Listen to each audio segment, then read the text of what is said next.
let's move together. I believe in one God, the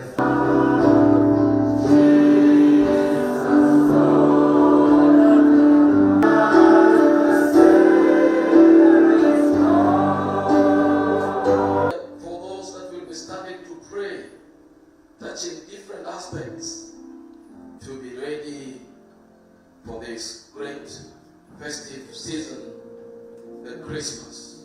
Open. I want to pray. Then you take over. The people are leading. Thank you.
The CS for Treasury said that Kenya is broke.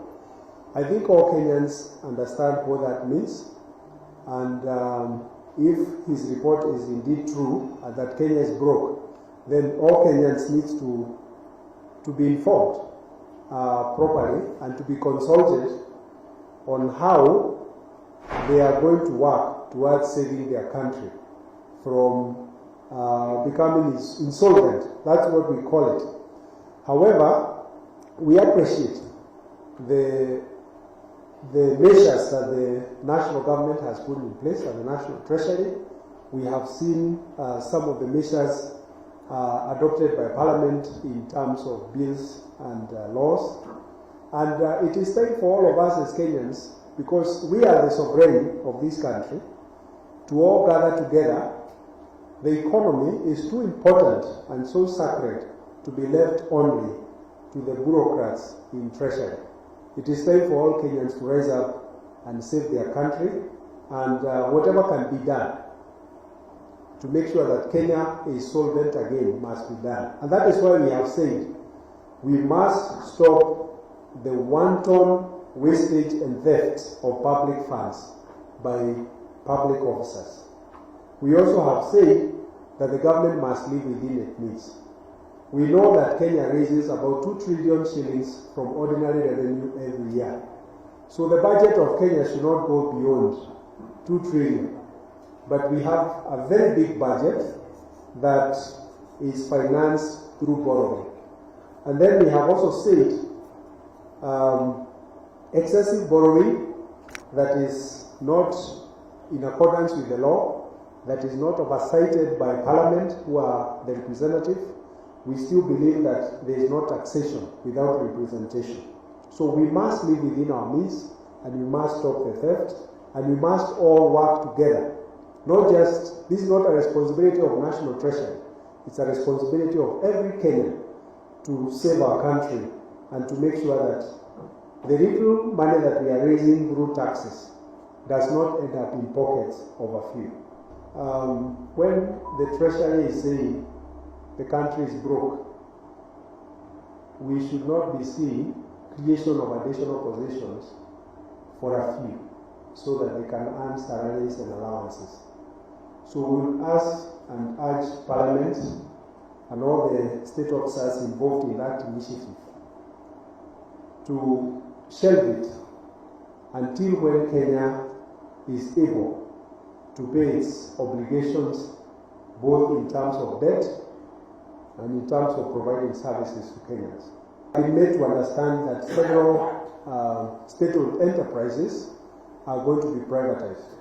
We are also aware that the state-owned enterprises have been a cause for alarm because of the spend they have on the budget.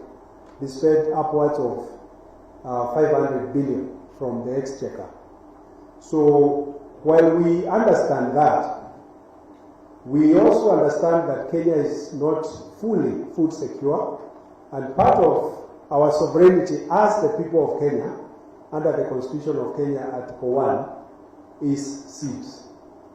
So privatizing our only company that makes seeds that are of high quality is a violation of our Constitution, and is also a violation of our sovereignty as a people of Kenya. We are also careful that it doesn't result in introduction of genetically modified organisms or GMOs, which are going to affect everything, even our DNA as Kenyans.